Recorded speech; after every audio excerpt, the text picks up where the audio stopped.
사랑하는 은혜와 진리 장로교회 교우 여러분, 어젯밤도 평안하셨습니까? 오늘도 하나님의 마음을 알고 그 뜻에 합당한 기도를 통해 하나님의 뜻을 이루어가는 저와 여러분이 되시기를 주님의 이름으로 축원합니다. 오늘 새벽에 만나 본문은 출애굽기 32장 15절에서 29절입니다. 출애굽기 32장 15절에서 29절을 제가 읽어드리겠습니다. 모세가 돌이켜 산에서 내려오는데 두 증거판이 그의 손에 있고 그 판의 양면 이쪽 저쪽에 글자가 있으니 그 판은 하나님이 만드신 것이요 글자는 하나님이 쓰셔서 판에 새기신 것이더라. 여호수아가 백성들의 요란한 소리를 듣고 모세에게 말하되 진중에서 싸우는 소리가 나나이다. 모세가 이르되 이는 승전가도 아니요 패하여 부르짖는 소리도 아니라 내가 듣기에는 노래하는 소리로다 하고 진에 가까이 이르러 그 송아지와 그 춤추는 것들을 보고 크게 노하여 손에서 그 판들을 산 아래로 던져 깨뜨리니라. 모세가 그들이 만든 송아지를 가져다가 불살라 부수어 가루를 만들어 물에 뿌려 이스라엘 자손에게 마시게 하니라. 모세가 아론에게 이르되 이 백성이 당신에게 어떻게 하였기에 당신이 그들을 큰 죄에 빠지게 하였느냐.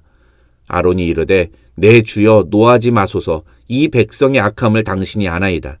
그들이 내게 말하기를 우리를 위하여 우리를 인도할 신을 만들라. 이 모세 곧 우리를 애굽 땅에서 인도하여 낸 사람은 어찌 되었는지 알 수 없노라 하기에 내가 그들에게 이르기를 금이 있는 자는 빼내라 한즉 그들이 그것을 내게로 가져왔기로 내가 불에 던졌더니 이 송아지가 나왔나이다. 모세가 본즉 백성이 방자하니 이는 아론이 그들을 방자하게 하여 원수에게 조롱거리가 되게 하였습니다. 이에 모세가 진 문에 서서 이르되 누구든지 여호와의 편에 있는 자는 내게로 나아오라 하매 레위 자손이 다 모여 그에게로 가는지라. 모세가 그들에게 이르되 이스라엘의 하나님 여호와께서 이렇게 말씀하시기를 너희는 각각 허리에 칼을 차고 진 이 문에서 저 문까지 왕래하며 각 사람이 그 형제를 각 사람이 자기의 친구를 각 사람이 자기의 이웃을 죽이라 하셨느니라. 레위 자손이 모세의 말대로 행하매 이날에 백성 중에 3,000명 가량이 죽임을 당하니라. 모세가 이르되 각 사람이 자기의 아들과 자기의 형제를 쳤으니 오늘 여호와께 헌신하게 되었느니라. 그가 오늘 너희에게 복을 내리시리라. 어제 본문에서 우리는 하나님과의 언약관계를 파기한 이스라엘 백성들에게 진노하시는 하나님과 그래서 이스라엘 백성들을 진멸하시겠다는 하나님을 달래며 하나님의 뜻을 돌이키시도록 구하는 모세의 모습을 살펴보았습니다.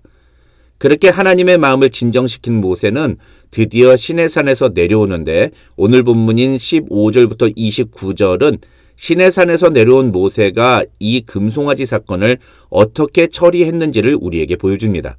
결론부터 말씀을 드리면 이 장면은 단순히 모세가 범죄한 이스라엘 백성들에게 자신의 분노를 표출하는 장면이 아닌 영적 지도자가 공동체의 죄를 어떻게 다루어야 하는지를 보여주는 매우 의미 있는 장면이라고 할 수 있습니다.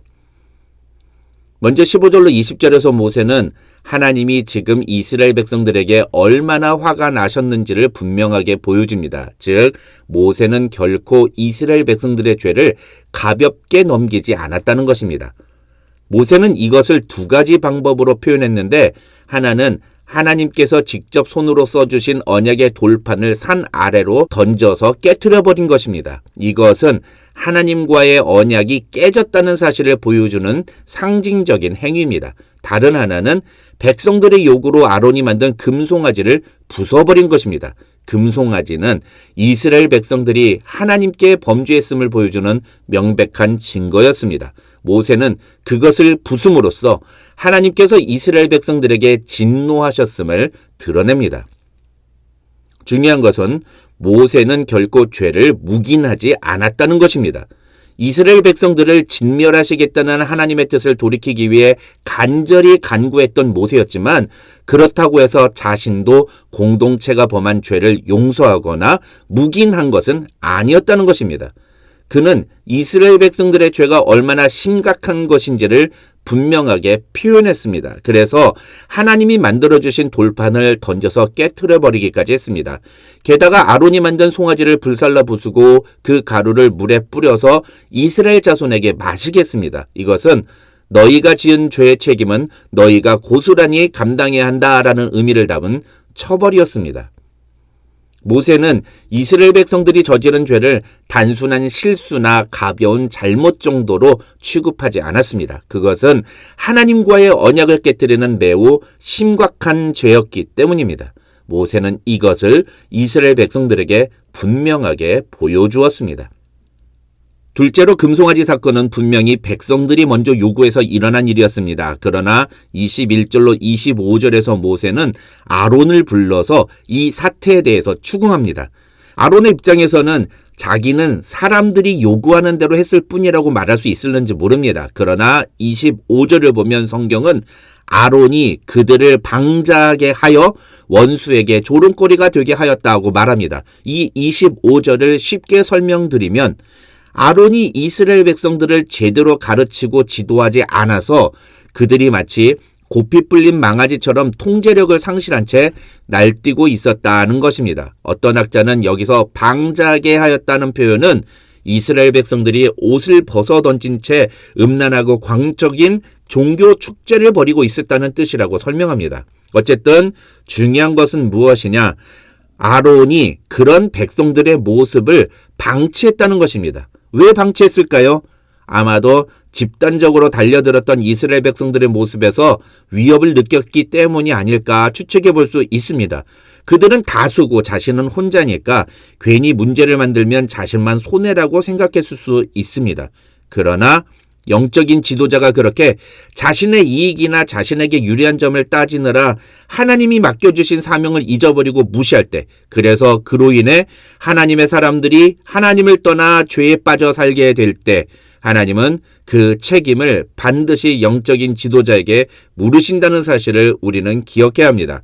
에스겔 34장 2절과 3절 그리고 10절은 바로 그 내용을 보여주는 성경입니다. 또 사사시대 엘리 선지자가 하나님 앞에서 방자에 행하는 자신의 두 아들을 엄히 다스리지 않은 것에 대해 하나님께서 책망하시며 그래서 엘리 제사장의 집안에 무서운 심판을 내리셨던 것도 그 좋은 예라고 할 수 있습니다. 그런데 놀랍게도 오늘 본문을 보면 하나님께서 아론에게 그 죄의 책임을 물으셨다는 내용이 나오지 않습니다.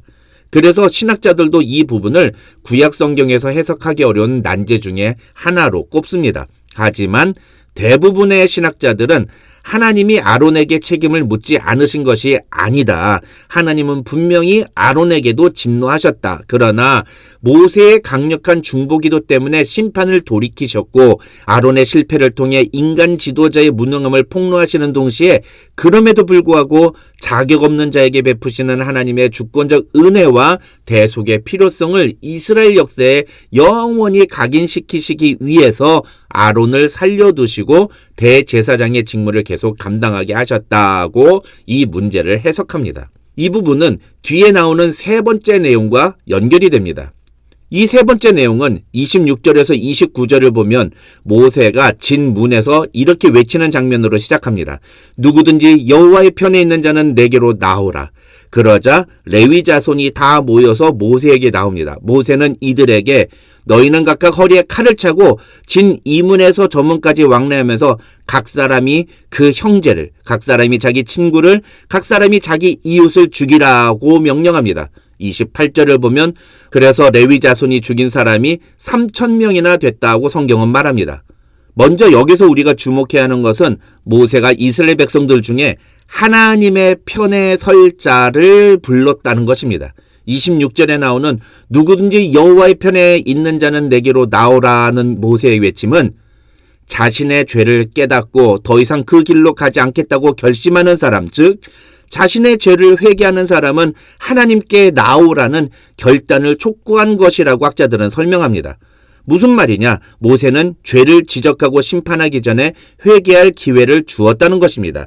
그때 26절을 보면 레위 자손이 다 모여서 모세 앞으로 나아갔다고 성경은 말합니다. 어떤 학자는 아론이 레위 지파의 수장이다 보니까 레위 지파 사람들이 우리가 먼저 매를 맞고 우리가 가장 먼저 회개해야 한다고 생각했기 때문에 그들이 나왔다고 해석하기도 합니다. 또 어떤 학자들은 부끄러운 역사를 갖고 있었던 레위 지파를 앞으로 제사장 직분을 감당하게 하도록 하나님께서 사용하기 위해서 하나님께서 레위 지파 사람들에게 특별히 은혜를 베푸셔서 마음을 감동시키셨다. 그래서 그들이 이렇게 앞으로 나오게 되었다고 설명하기도 합니다. 어쨌든 그렇게 해서 모세 앞으로 나온 레위 자손들에게 모세는 범죄한 이스라엘 자손들을 죽이라고 명령합니다. 그래서 28절을 보면 레위 자손들이 모세의 말대로 행해서 그날에 백성 중에 3,000명가량이 죽었다고 성경은 말합니다.